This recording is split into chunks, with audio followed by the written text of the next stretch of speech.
على محمد. Allahumma salli ala sayyidina Muhammad. Alhamdulillah. Yang ingin saya sampaikan ternyata satu hati dengan guru kita. Perjalanan dari Pasar Semapir tadi saya sempat tersyok. Ketika saya tersyok, ban depan hampir ke pinggir. Saya berpikir, satu, sedangkan Habib Hamzah setiap hari ke Keraksan, saya belum tentu 3 bulan sekali ke Habib Hamzah sudah seperti ini. Ya Allah, Masya Allah. Dari sini kita bisa mengambil sebuah pelajaran bahwa kita ini sebetulnya banyak yang harus kita tahu. Assalamualaikum warahmatullahi wabarakatuh.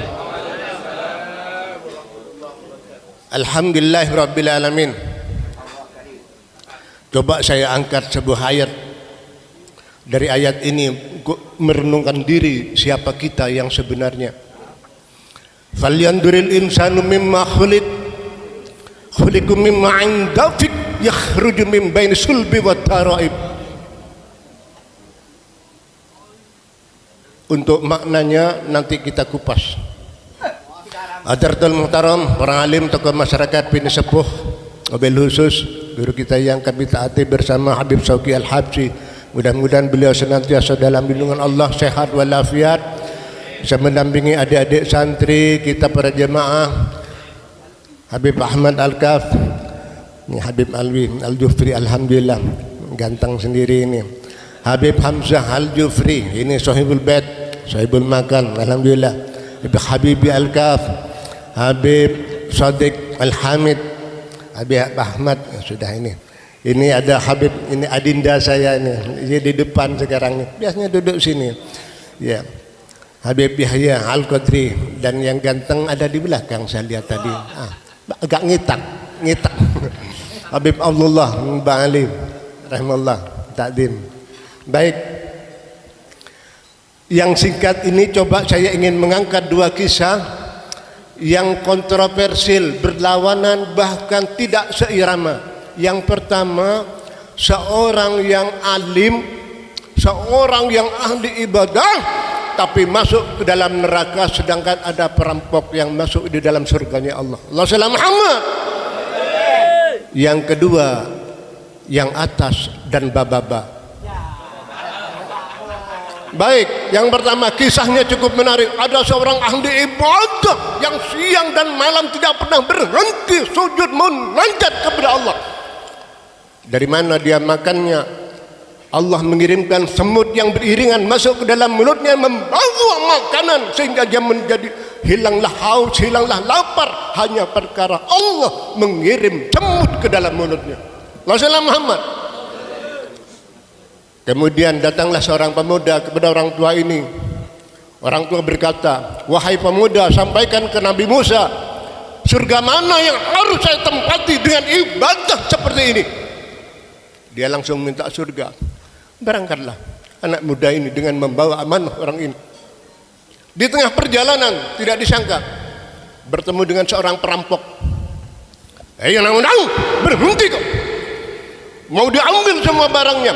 Anak pemuda ini menyampaikan, "Wahai perampok, ketahuilah saya ini perjalanan membawa amanah dari seorang tua yang ahli ibadah, yang katanya ahli surga, untuk menghadap Nabi Allah Musa alaihissalam.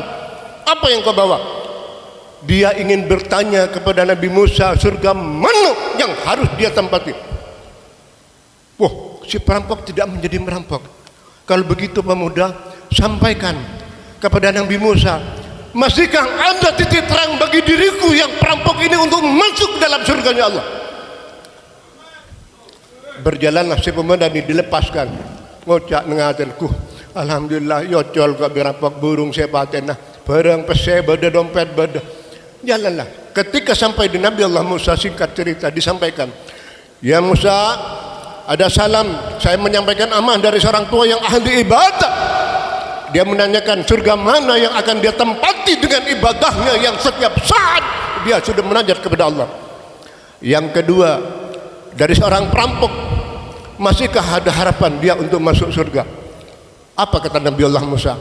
"Wahai anak muda, sampaikan salamku kepada orang tua itu, dia sebetulnya dah ahli neraka."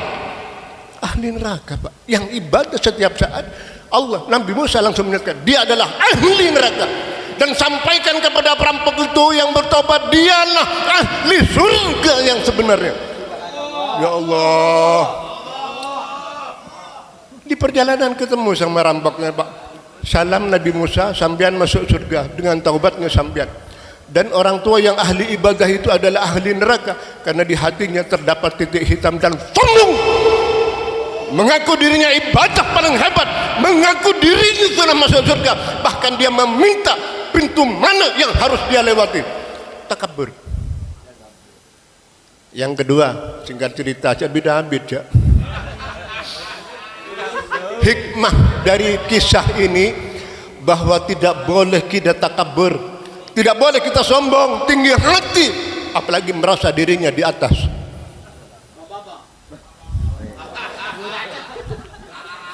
Beningkok sengecak lah. Yang kedua, nyampelah yang atas dan baba-baba. Sering ingin saya sampaikan, yang berhati-hatilah yang merasa di atas. Kalau yang di baba sudah yakin dia tidak akan jatuh, kemana dia jatuh karena sudah dia ada di baba. Tapi ketika angin sedikit menggoncang, dia yang di atas akan terjatuh. Ketika dia jatuh, kemana dia akan menoleh karena sudah tidak terbiasa hidup di baba-baba. Jaga hati adalah rasa. Ingat, di dalam ilmu ma'rifat, kalau sudah ini tingkatan tinggi, sebetulnya adalah rasa. Merasa dirinya lebih tinggi, itu adalah sombong. Sombong ini adalah milik setan. Siapakah manusia yang paling sombong? Siapakah makhluk yang paling sombong? Jin dan setan yang merasa dirinya sombong. Bahkan ketika Allah menyatakan lil malaikati tasjudu li adami fasajadu illa iblis, dikatakan ketika semua malaikat disuruh sujud oleh Allah, yang tidak mau sujud adalah iblis. Merasa dirinya hebat, merasa dirinya lebih baik, merasa dirinya lebih bagus. Dia mengatakan ana khairu minhu, saya lebih baik dari dia. Ana khalaqtani min nar wa khalaqtahu min tin. Saya diciptakan dari api, sedangkan dia diciptakan dari tanah. Mengaku api lebih baik daripada tanah, padahal unsur yang terkandung di dalam api sama sekali tidak ada selain kalori di dalamnya. Tapi di dalam tanah, unsur haram, mikro, makro, semua terdapat di dalam tanah. Mangan, mahwa, timah, semua bukti ada di dalam tanah. Allahumma shalli ala Muhammad. Ini sebuah perjalanan bahwa kita harus pandai introspeksi. Saya ingat pesan radhiyallahu Sayyidina Ali karamallahu wajhah. Jangan kau ceritakan hartamu di depan orang miskin. Jangan tampakkan enakmu di barang yang sengsara. Jangan ceritakan anak-anakmu di depan orang yang tidak punya anak. Ini karena menyangkut rasa orang lain. Kita kadang-kadang sudah tertipu dengan anak. Hei, tidakkah kau perhatikan dari apakah dulu dirimu diciptakan? Hei, dari tetes air hina kau diciptakan, lalu dirimu dijadikan. Itu kesombongan, itu keangkuhan. Bukan pakaianmu tapi pakaian Tuhan yang berhak disembah oleh segenap alam.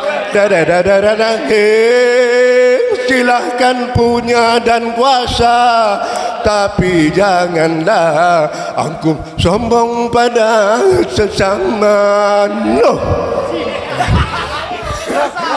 Wallahu muwaffiq ila aqwamit thariq. Wassalamualaikum warahmatullahi wabarakatuh.